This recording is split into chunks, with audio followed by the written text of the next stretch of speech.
பண ரீதியாக நிறைய மாற்றங்கள், பணம் வரப்போகுது. சுக்கிரன் அஷ்டமத்தில் இருந்தாலும் 2ஆம் இடத்தை பார்க்குறாரு. சுக்கிரன் பார்க்கக்கூடிய இடம் 2ஆம் இடம். பொருளாதாரத்தை வந்து இவ்வளோ நாளாக மந்த நிலை இருந்தாலும் அந்த விஷயங்கள்லாம் மாறி பொருளாதார நிலை வந்து உயர்வுக்கு வரப்போகுது. இந்த இடத்த வந்து யார் பார்க்குறாங்க? பொருளாதாரம் அப்படிங்கக்கூடிய தனஸ்தானத்தை சுக்கிரனும் பார்க்குது, குருவும் பார்க்குது. சுக்கிரனும் குருவும் பார்வை, அதாவது குரு வந்து தேவர்களுக்கு குரு, சுக்கிரன் வந்து அசுரர்களுக்கு குரு. 2 குருவும் சேர்ந்து எதை பார்க்க போகிறாங்க? தனஸ்தானத்தை பார்க்க போகிறாங்க. அப்போ நிறைய காசு பணம் அப்படிங்கக்கூடிய இது வரப்போகுது. 3ஆம் இடத்துல சனி இருக்காரு. இது வந்து ஒரு நல்ல அமைப்பு. அதே மாதிரி குரு வந்து உங்களுடைய ராசிக்கு 12ஆம் இடத்தை பார்க்குறாரு. இந்த 12ஆம் இடத்தை பார்க்குறது வந்து வெளிநாடு, வெளியூர் இந்த மாதிரி விஷயங்கள்லாம் இந்த மாதம் நடக்க போகுது.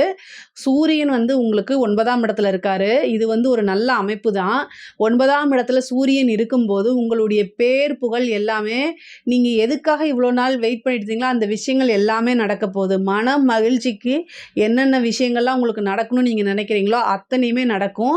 அதே மாதிரி உங்களுடைய, அதாவது இப்போ நீங்கள் ஒரு தொழிலாக இருந்தாலும் சரி, ஒரு உத்தியோகமாக இருந்தாலும் சரி, அதில் எல்லாத்துலேயுமே வந்து என்ன நீங்கள் விரும்புவீங்க அப்படின்னா, நான் இந்த ஒர்க்கை பண்ணியிருக்கேன் அப்படின்னு அதுக்கு உண்டான கிரெடிட்ஸை வரணும் அப்படின்னு நீங்கள் விரும்புவீங்க. அது எல்லாமே இந்த மாதம் நடக்கும்.